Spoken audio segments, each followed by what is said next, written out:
मजाक करनी है तो माननीय मुख्यमंत्री जी का मंत्री है और मजाक बनाने पर तो मजाक मंत्री बना देते इनको। एक अलग विभाग बना दो तो मजाक मंत्री, तो मनोरंजन होता रहेगा पूरे राजस्थान में। क्योंकि वो गुड़ा जी तो हटा दिए इन्होंने, थोड़ा बहुत मजाक वो करते थे, उन्होंने जब थोड़ा सा विरोध किया सरकार का उनको भगा दिया। अब ये इनको मजाक मंत्री बना दो, इस तरीके से थोड़ी होता है। माननीय मंत्री महोदय, आपने जो वैर की स्थिति बना रखी है उसको कोई युवा, कोई जवान, कोई वृद्ध, कोई महिला, कोई छात्र, कोई छात्रा कभी नहीं भूलेगा। साथियों, ये खामोश मिजाज जिंदगी आपको जीने नहीं देगी। मैंने तो ये दो लाइनें पकड़ रखी। ये खामोश मिजाज जिंदगी आपको जीने नहीं देगी। इस दौर में जीना है तो अपनी उपस्थिति दर्ज करा करके जिए, कोहराम मचा करके जिए। इन नेताओं की जी हजूरी जितनी करोगे ना, ये आपको कहीं का नहीं छोड़ेंगे। इनके खिलाफ बोलिए, इनके पक्ष में भी बोलिए। अच्छा काम हो तो इनके अच्छा काम है, पक्ष में बोलिए, बखान कीजिए। लेकिन अगर ये गलती करते हैं तो इनकी गलती को मौके पर ही पकड़िए और इन्हें एहसास कराइए कि हम मूक जनता नहीं हैं। मूक जानवर हो सकता है, मूक इंसान नहीं हो सकता। तो सिर्फ हंगामा खड़ा करना मेरा कोई मकसद नहीं है। मेरी कोशिश है ये सूरत बदलनी चाहिए।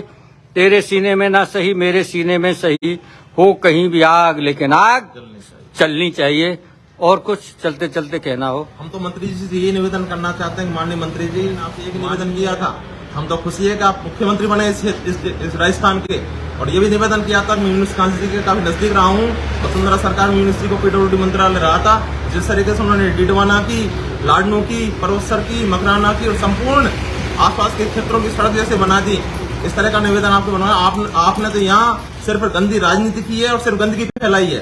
पंचायत समिति में आपने अपनी पुत्रवधू को प्रधान बना के भ्रष्टाचार का एक नया आयाम स्थापित किया है। इसका जीता जागता उदाहरण ये सरपंच हरेंद्र चौधरी बोल रहा है आपके सामने। आपने यहाँ दलालों को पकड़ रखा है। इस चीज के बारे में कई बार आपसे निवेदन भी किया था। आपके जो शुभचिंतक है उनसे भी निवेदन किया था कि इस तरह की स्थिति है कि पूछो मत। और आपने जो ये पकड़ रखे हैं दलाल, इनसे आप कुछ कहते नहीं हो। क्यों नहीं कहते हो? हमेशा दुधारू गाय की लात भी सहन करनी होती है। ये आपकी दुधारू गाय है और आपके लिए पैसा कलेक्शन करके सभी पंचायत समिति में जो सरपंच बने बैठे हैं, ये बेचारे आपके सामने डर के मारे बोलते नहीं है। इस चीज को मैं आपके सामने साधारण सभा में उठा चुका हूँ, लेकिन मैं अकेला पड़ गया, कोई मेरे साथ बोलता नहीं है। क्यों? कईयों की राजनीतिक समस्या भी होती है। कई बार जो समस्या होती है, जब प्रधानपति, जिस तरीके से प्रधानपति होता है, जिस तरीके से सरपंच पति होता है, वो वहां जाके बैठ जाते हैं तो आप उनको भगा भी सकते हो, इसलिए वो आपके सामने नहीं बोलते हैं। 13% कमीशन प्रधान कोटे से, हदगर्दी, शर्म आनी चाहिए। अपने खुद के कोटे से इतनी बड़ी दलाली। अब आप सफाई दोगे इस स्टेटमेंट के बाद? मैंने किसी से मांगी, मेरे पास प्रूफ दो। मेयर से मांगा है आपके गोविंद प्रसाद गर्ग, आपका एएन पंचायत समिति वैर, जो आपका सबसे बड़ा दलाल है। और मैं आज चैलेंज करता हूं इसे सम्मानपूर्ण राजस्थान पर, माननीय मंत्री जी, आपकी तो जीत की कोई गारंटी नहीं है, लेकिन जो सरकारी मुलाजिम जो आपके बिल्कुल नौकरों की तरह काम कर रहे हैं ना, उनको तो नौकरी राजस्थान में ही करनी होगी। सरकार और संविधान के नियमों के हिसाब से करनी होगी। ये गर्ग जो सबसे बड़ा भ्रष्टाचार है, क्यों? क्योंकि आपका अच्छा सपूत है, आपको पैसे कमा के देता है, आपको अच्छा लेता है। जो आपके पक्ष की बातें करते हैं वो सरपंच आपको अच्छे लगते हैं। जो जरा सी विरोध की बात करता है वो आपको विरोध करता है। मेरे खाते में 1 करोड़ रुपए नकद होने के बाद भी आप मुझे काम नहीं करने दे रहे हो। मेरी सेंशन नहीं निकलती है। मेरी 4 ग्राम विकास अधिकारी, आपने एक बार मेरे से पहले इंटरव्यू में पूछा था कि ग्राम विकास अधिकारी, जो हम पहले बार हम ग्राम विकास अधिकारी को समझते थे तो क्या समस्या होती है। आज पता लगा है कि अगर मंत्री का इशारे हो जाए ना तो ग्राम विकास अधिकारी तो सरपंच का मुंह बंद कर दे, ताला लगा दे। स्थिति इतनी बुरी है। और मैं कितनी समस्या बताऊं साहब, इस क्षेत्र को आपने बर्बाद कर दिया। आपने अपनी पुत्रवधू को प्रधान, और कोई जाटव नेता प्रधान बनने योग्य?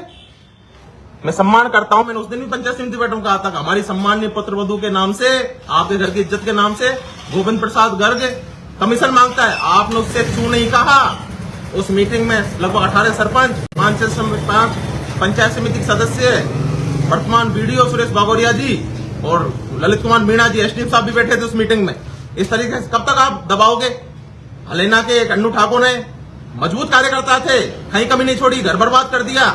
जब उन्होंने अपना तगादा किया इनके बेटे से कोई लेन देन का मामला था, कोई इसका चुनावों के खर्चे का। थाने में थानेदार फोन करके दिन भर एक हिस्ट्री सीटर के नाम पे बैठा दिया हुआ। इस थाने में लगभग 50 हिस्ट्री सीटर हैं। किसको बुलाया था उस दिन? हम गवाह थे। इस तरीके से ओछी हथकड़ों से माननीय मंत्री महोदय आप चुनाव नहीं जीत पाओगे। और मैंने तो प्रतिज्ञा कर रखी है, मैं तो 1 महीने का सरपंच हूं, क्योंकि आपने जब इतनी बुरी स्थिति कर दी, मेरी सेंसन निकलती नहीं, गांव में मेरे 1-2 साल मेरे पेमेंटों को हो गए। हम भी कहीं से सामान उधार खरीदते हैं, हम भी लेबरों से काम करवाते हैं, हमारे खेत बिकने की नौबत आ गई है। इस तरह की ओछी स्थिति, ओछी मानसिकता को छोड़ो माननीय मंत्री महोदय। परमात्मा का आप पे इतना बड़ा बर्दस्त है कि सूबे के पीडब्ल्यूडी मंत्री हो आप। अच्छे आदमी को सार्वजनिक निर्माण विभाग का मंत्री नहीं बनाया जाता है। सीएम के विश्वस्त हो आप।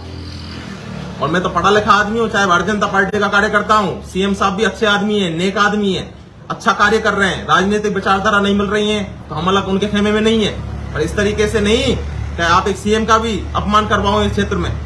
आपने स्थिति खराब कर दी। आपको नेता बनवाया माननीय सचिन पायलट साहब ने, और जब स्थिति जब सरकार के खिलाफ आई तब नंबर ऑफ 3rd आप 3री नंबर की लिस्ट में नाम में आप बस में से उतरने वाले थे। इस तरीके से थोड़ी होता है। कैडर बेस राजनीति करो, सम्मान की राजनीति करो। आपने लगभग यहाँ 25 से 30 हजार गुजर भाइयों का अपमान किया है। कल को आप कोई बड़े मेले में जाओगे तो आप कह दोगे जैसे डागरों के लिए कहा है आपने, गुजर तो मेरे भाई हैं, गुजरों के लिए तो मैंने ये किया है। आपने कुछ नहीं किया। आपने सिर्फ यहाँ कुछ चंद लोगों को पनपाया है, चंद लोगों को दलाल बना रखा है पंचायत समिति में, वो आपके लिए कमाई करते हैं। हरेंद्र जैसा सरपंच जब बोलता है तो उसको अपने कर्मचारियों के माध्यम से आप दबाने का प्रयास करते हैं। माननीय मंत्री महोदय, कैडर बेस राजनीति करो, लेवल सीखो पीडब्ल्यूडी मंत्री का। आप विधायक हो सकता है मैंने आपको वोट नहीं दिया हो, लेकिन मेरे भाई ने, मेरी माँ ने, मेरी बहन ने हो सकता है आपको वोट दिया हो। इस तरीके से ये स्थिति बैर विधानसभा में नहीं चलेगी। अगर आप राजनीति करना चाहते हो, स्वच्छ राजनीति करो। क्यों राजनीतिक दुश्मन पैदा कर रहे हो? तो क्या गारंटी आप चुनाव जीत रहे हो? आप जो बड़े बड़े मंचों में कह देते हो अरे सरपंच हो आ जाओ मेरे पीछे, कोई गारंटी? कोई तुमको चुनाव नहीं जिताएगा। आपकी क्या गारंटी आप चुनाव जीत जाओगे? ये हरेंद्र चौधरी कह रहा है, और ये जितने भी आदमी नहीं बोलते ना आपके खिलाफ, ये सिर्फ 20 दिनों नहीं बोल रहे आपके खिलाफ। आपकी तो ये स्थिति, इतनी बुरी स्थिति हो जाएगी इस बैर विधानसभा में माननीय मंत्री महोदय, आपको बहुत बुरा लग रहा होगा कि कितना खिलाफ बोल रहा है मेरे खिलाफ। लेकिन मेरी आत्मा रो रही है। पंचायत समिति में आपने मेरी इतनी बुरी बेइज्जती करके मुझे भगवाया था वहां से, मेरी आंखों में आंसू थे। मैंने मेरी बेटी की कसम खाई थी, मेरी 4 साल की बेटी थी, कि मंत्री महोदय अगर मैं झूठ बोल रहा हूं तो परमात्मा मेरी बेटी का मुंह नहीं दिखाए। तो भी आपने गोविंद प्रसाद गर्ग से कुछ नहीं कहा। और ये आग कब तक दबाए रखूं? 34 साल उम्र है मेरी, तो मैं 70 साल का थोड़ी हूं जो मैं सब चीजों को सहन कर लूं। मेरे गांव वालों ने मुझे किस होप से, किस आशा से मुझे वो बनाया था सरपंच, यूथ सरपंच है, और मैं यार कुछ काम नहीं कर पा रहा हूं मेरे गांव में। पीडब्ल्यूडी की सड़कों का बखान करते हो बड़े मंचों से। आ जाओ जानपुर में, मुरारलाल मीणा पीडब्ल्यूडी मंत्री, मिनिस्टर कंस्ट्रक्शन की सड़क दिखाता हूं आपको, कितना अच्छा कार्य कर रहा है। आपके ठेकेदारों की थोड़ा सा विरोध कर दे तो आप अधिकारियों से दबाते हो, तो आपकी जांच करवा देंगे, वो करवा देंगे। क्या जांच करवा दोगे आप हमारी? मुझे चैलेंज है आपको, मेरे एक भी काम की जांच करवा दो आप। सरकार आपकी अभी तो 1 महीने है, मेरे किसी भी काम की आप जांच करवा दो। आपने यार नरक बना दिया इस बैर विधानसभा को माननीय मंत्री महोदय। आत्मा रो रही है हमारी। खाते में 1 करोड़ रुपए सेंसन निकल नहीं पा रहे हैं हमारी। रोज रोज वीडियो बदल जाते हैं, रोज रोज ग्राम विकास अधिकारी बदल जाते हैं, रोज जयन बदल जाते हैं। ये तो आपने ऐसा सबूत पकड़ रखा है जो कमा के देता है आपको। और ये तो कहावत है भैया, मैं तो जाट परिवार में जन्म लिया है, किसान परिवार में जन्म लिया है, तो 2 दारू गाय की तो भैया लात भी सहन करनी पड़ती है। वो दूध क्यों देगी? बच्चों को क्या पिलाएंगे? अरे परमात्मा ने आपको यार इतना पैसा दे दिया, ऐसा कर दिया। ये पीडब्ल्यूडी मंत्री छोटा मोटा होता नहीं होता। राजनीति में भी कर रहा हूँ, सब तरह की व्यवस्थाओं को मैं भी जानता हूँ। प्रधान 2 नगर पालिका के कब्जे में, एक बैर वाला आपका चेयरमैन आपकी बात नहीं मान रहा है, उसको नरक कर दिया आपने। आपका प्रधान है भुसावर का आपकी बात नहीं मान रहा है, उसको नरक में दे दिया। अब आप कहोगे इनसे कहलवाओ, तो साहब मंत्री बहुत बड़ा होता है, डर लगता है मंत्री के सामने बोलने। ये तो यही वीर सपूत है जो बोल रहा है आपके सामने छाती ठोक के। उस मीटिंग के गवाह थे। आपने एक सरपंच को चुपचाप बैठा दिया था। जब मैंने कहा था मंत्री जी आपके डर की वजह से नहीं बोल रहे, तो आप कह रहे थे अरे साहब मेरे डर की वजह से क्यों नहीं बोल रहे? हद कर दी साहब। कम से कम परमात्मा से तो डरो। क्या गारंटी कि आप चुनाव जीत जाओ? आप हमारी तो बहुत कहते हो सरपंचों की तो। और जातिवादों की बात कर तो मैं करता हूँ, कहा मैं जाटों की मदद से सरपंच बनाऊं ग्राम पंचायत जानपुर में, मैं सम्मान करता हूँ। छोटी छोटी चीज हो हमेशा जाटों भाइयों को आगे लेके चलता हूँ।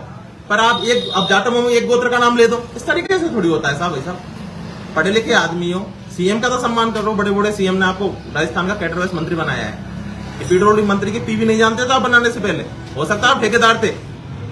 अच्छे अच्छे मंत्रियों को, भरतपुर के नाम नहीं लेना चाहूंगा हमारे सम्मानियों का, अच्छे अच्छे मंत्रियों को छोटे छोटे मंत्रालय पकड़ के घुमा रखा है। पर हो सकता है उनकी भी राजनीतिक मजबूरियां हो। तो ये बात है राजीव जी, मेरे मन की बातें जो आपने मुझे प्लेटफॉर्म दिया, मैंने ये बातें कही। फिर दोहरा देता हूं, ये खामोश मिजाज जिंदगी आपको जीने नहीं देगी। इस दौर में जीना है तो कोहराम मचाइए। बोलने से मन हल्का हो जाता है, बोलने से जो कुछ घुटन होती है वो कम हो जाती है। इसलिए बोलिए, दिल खोल के बोलिए। और उन्हीं में से एक है हरेंद्र चौधरी। आपने समय निकाला, बात कही, बहुत बहुत धन्यवाद। राम साहब, भारत माता की जय।